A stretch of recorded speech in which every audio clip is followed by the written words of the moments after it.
आप हमको बताइए ना, पहले चिराग को बर्बाद किया, अब पारस को बर्बाद किया, किसके हैं?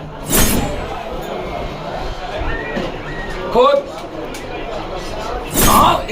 आप देखिए 24 अभी जैसे ही लोकसभा चुनाव खत्म होगा वैसे ही सबसे पहले ये फिनिश करेंगे नीतीश कुमार। इनका पहला टारगेट होगा नीतीश कुमार को फिनिश करना, बर्बाद करना। आप देख लीजिए, फर्स्ट टारगेट।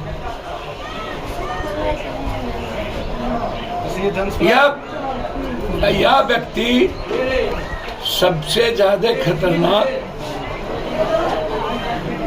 है डेमोक्रेसी के लिए, संविधान के लिए और लोकतंत्र के लिए। पारस जी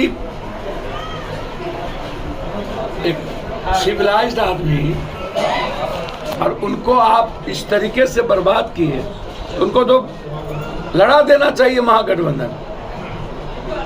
मैं कोई राय नहीं दे सकता महागठबंधन, मेरा चल रही है कि वो महागठबंधन भैया, मेरा तो हम तो आग्रह ही करेंगे, हमारी कोई राय नहीं है, न मैं कोई प्रवक्ता हूं। आपने पूछा तो मैंने पारस जी के बारे में कहा, या और भी जगह के बारे में मैंने कहा। नरेंद्र मोदी चुनाव जीतने के लिए दुनिया का कोई भी पाप कर सकता है। अभी CAA लाया ना, पोलराइजेशन करने के लिए और हिंदू मुसलमान कराने के लिए। अरे मोदी जी, पहले से ही कानून है नागरिकता के लिए, हमें किसको रखना है किसको नहीं लेना है वो तो 6 साल का ड्यूरेशन है, और उसके बाद आर्टिकल जो संविधान का उसके तहत जो आएगा नागरिकता लेंगे, वो तो आपकी सरकार है, आप तय कीजिएगा। यह जो CAA लाए, ये तो सिर्फ एक आंख में धूल झोंकने के लिए ना। देखिए, इसके पास अब कुछ भी नहीं बचा। 272 कैसे क्रॉस करेंगे? मोदी जी को सबसे ज्यादा परेशानी इस बात को है कि वो 272 नहीं क्रॉस कर सकते, इसीलिए बड़ा कोना महागठबंधन बना रहा है, ताकि राष्ट्रपति पर प्रेशर दें कि हम इलेक्ट्रोल के पहले ही मेरा ये गठबंधन है और मेरा बड़ा गठबंधन है, इसमें संख्या ज्यादा है, इसलिए हमको पहले बुलाएंगे। और जब उसको बुला लिया जाएगा PM बनने के लिए, तब वो पैसे से सब पार्टी को कर देगा, तोड़ेगा, फिर जी किसी कीमत पर बन। लेकिन यदि कांग्रेस की पॉलिसी हो कि नहीं भाई, पहले भी उन्होंने कहा कि कोई दलित PM बने, यदि सही निर्णय महागठबंधन ले लिया, उसमें उत्तर प्रदेश में मायावती जी भी हैं, और सही निर्णय यदि हम लोग ले करके चुनाव में चले गए तो ये 150 क्रॉस नहीं कर पाए। ये आप लिख लें। PM का चेहरा अगर बदलता है, मायावती जी का नाम आता है, तो इससे क्या महागठबंधन को फायदा होंगे? सर, आप दलित फेस को PM सामने लाइए और उसको PM की घोषणा करिए। आप देखिए, हम चाहते हैं हिंदुस्तान में दलित प्राइम मिनिस्टर को सामने लाए।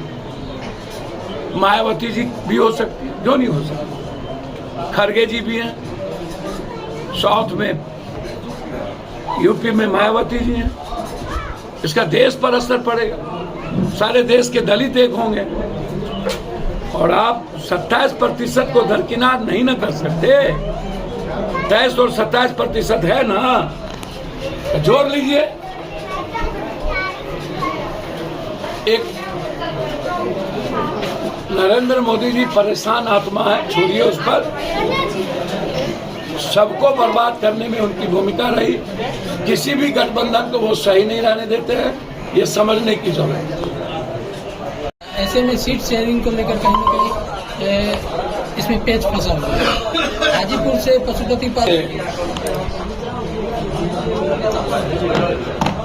एक पंच दो काज। बीजेपी कभी भी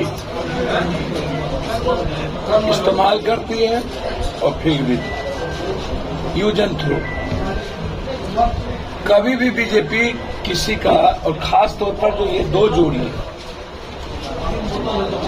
बीजेपी को जिन जिन लोगों ने बनाया, सबसे पहले बीजेपी को बनाने में सबसे बड़ी भूमिका बाला साहब ठाकरे की, उसके दल को इसने तोड़ा।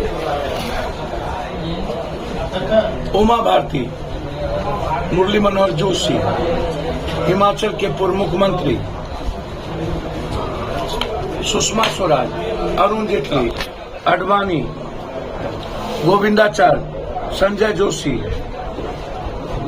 जिन जिन लोगों ने बीजेपी के निर्माण में अटल जी के साथ थे, चाहे अडवाणी जी हो, चाहे गडकरी हो, आप उठा के देख लीजिए